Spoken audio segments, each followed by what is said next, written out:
Bienvenidos a esta edición. Vamos de inmediato con información en vivo hasta el Congreso de la República en Lima. Joel Quesada tiene todos los detalles de lo que sucede a esta hora del día. Joel, ¿cómo estás?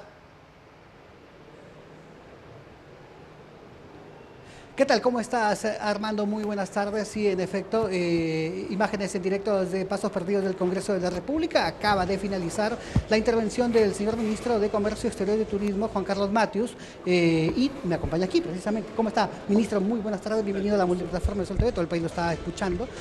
Primero, ha llegado a sustentar o a ver el tema del presupuesto para su sector. Denos detalles, por favor, estamos en vivo. Sí, lo primero que destacábamos en la presentación es que nosotros tenemos un cuarto del 1% del total del presupuesto nacional. Sin embargo, estamos hablando de dos sectores de la economía que representan cerca del 28% de aporte al PBI, ¿no? Eso para mostrar la relevancia que tiene.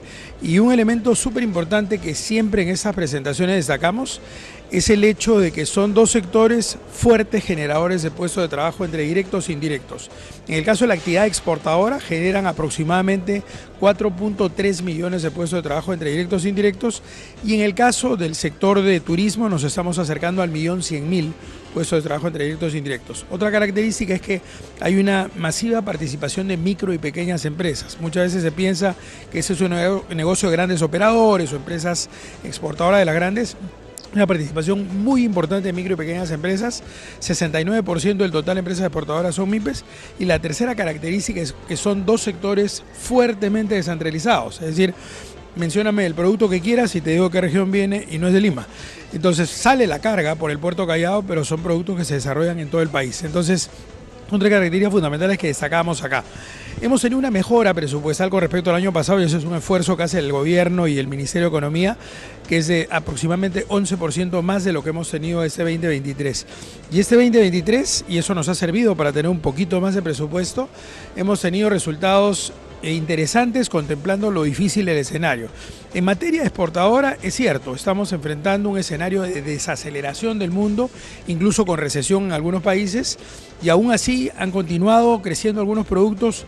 Lamentablemente algunos otros caen producto del Niño, están afectándose fuertemente los cultivos de algunos productos de exportación, alcachofa, arándanos, uvas, y también pesca para consumo no directo y la materia prima para la harina y pescado. O sea, al final vamos a tener probablemente una caída del total de valor de exportaciones de aproximadamente 2,5%. Y eso, mirando el resto, significa una caída bastante moderada frente a un escenario de desaceleración mundial, ¿no?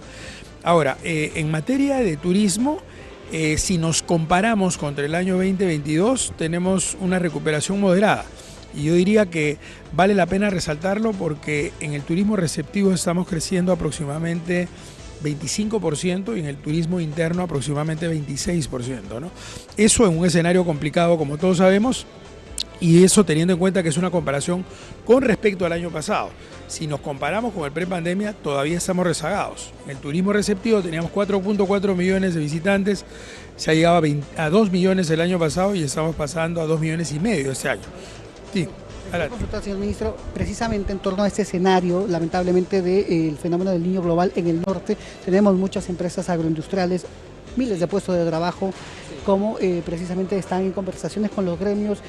Se tiene ya un cálculo de cuántos lamentablemente podrían perder su puesto de trabajo, qué productos se van a dejar de exportar, ¿no? Y cuántos ingresos, ¿no? Lamentablemente. A ver, afecta agro y pesca como sectores principales. Hay un presupuesto de más de 4.000 millones de soles que está administrando el FEN, que es un comité dentro del gabinete del Consejo de Ministros, solo para atender de manera preventiva el tema del niño. Ahí está participando en primera línea el Ministerio de Vivienda, el Ministerio de Agricultura, el Ministerio de Transportes y Comunicaciones. Nosotros no somos primera línea porque eso tiene que ver con descolmatación, con descauce de ríos, etcétera, que es nuestro nivel de intervención nuestra. Cuando me habla de estimaciones, sin duda, cuando te hacía esa estimación del crecimiento o de crecimiento en el último año de las exportaciones, se contempla el impacto en productos para el mercado local, pero también en los rubros de exportación. Espárrago, por ejemplo, uvas, arándanos, mango. Entonces son los productos estrella que se ven afectados, y esa claramente es lo que se llama una variable exógena. Tú no controlas eso, la temperatura sube. Claro, o sea, yo te digo, si generan 4.3 millones de puestos de trabajo, estás hackeando un sector que reporta de los 65.000 millones de dólares, cerca de 10.000 vienen de ese sector. Obviamente los 10.000 no son los que están afectados, porque son sectores que siguen dando buenas noticias, sin embargo los crecimientos van a ser mucho más moderados y en algunos casos, como te expresaba, van a haber algunas caídas ahí.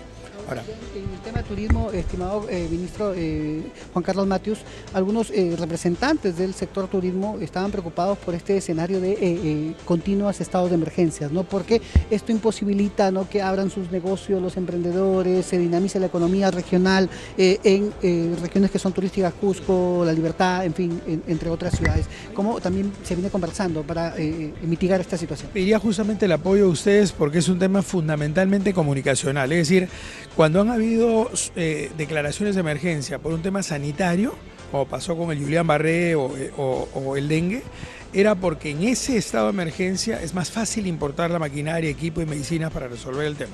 Y en el caso del tema de seguridad es porque claramente se ha relevado en el país como un problema principal.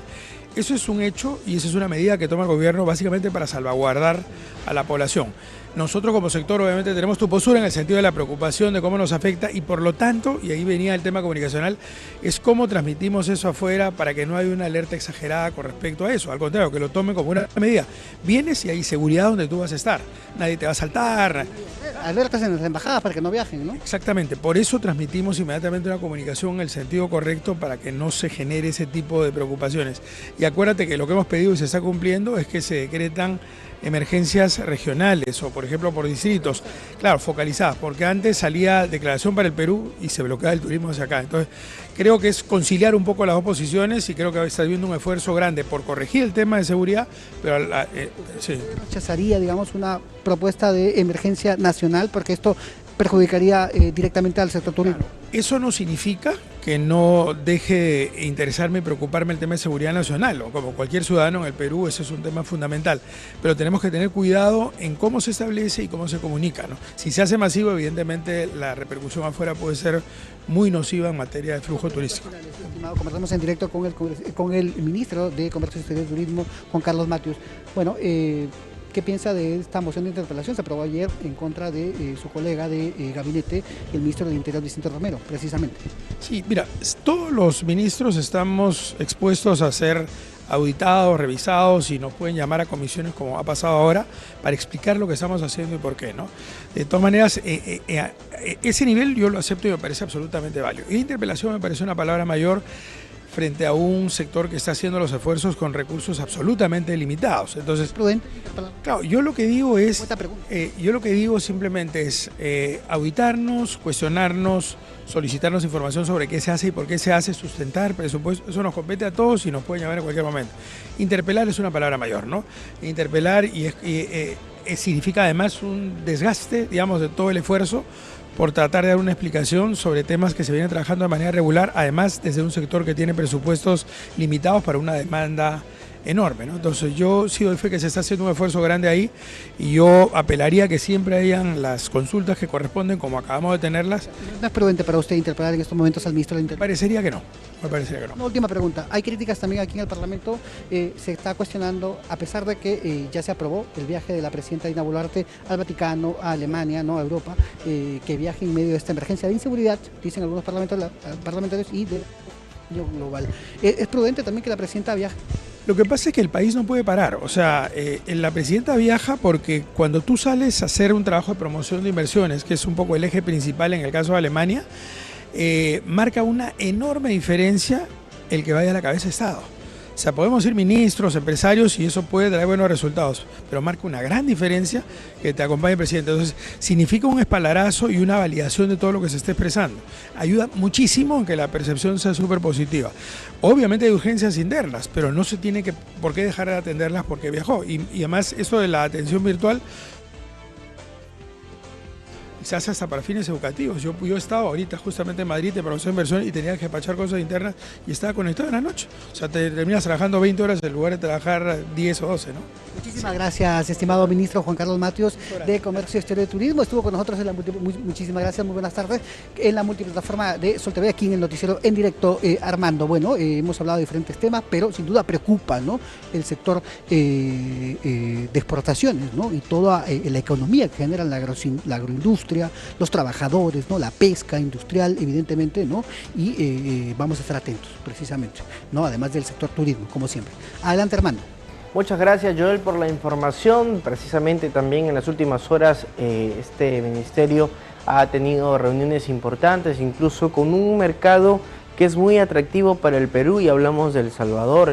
Cerca de 81 millones de dólares se recaudaron en el 2022 en favor del mercado de nuestro país, en el Perú. Hablamos de textiles y otros productos que se suelen comercializar con El Salvador, y bueno, una reunión aquí en Lima ha sido fructífera precisamente para reforzar esos lazos que hay entre Perú y el país centroamericano. En otras informaciones, ya en el plano local, en el cementerio Mampuesto del distrito del Porvenir continúan las construcciones en pleno cauce de Las Quebradas. Los vecinos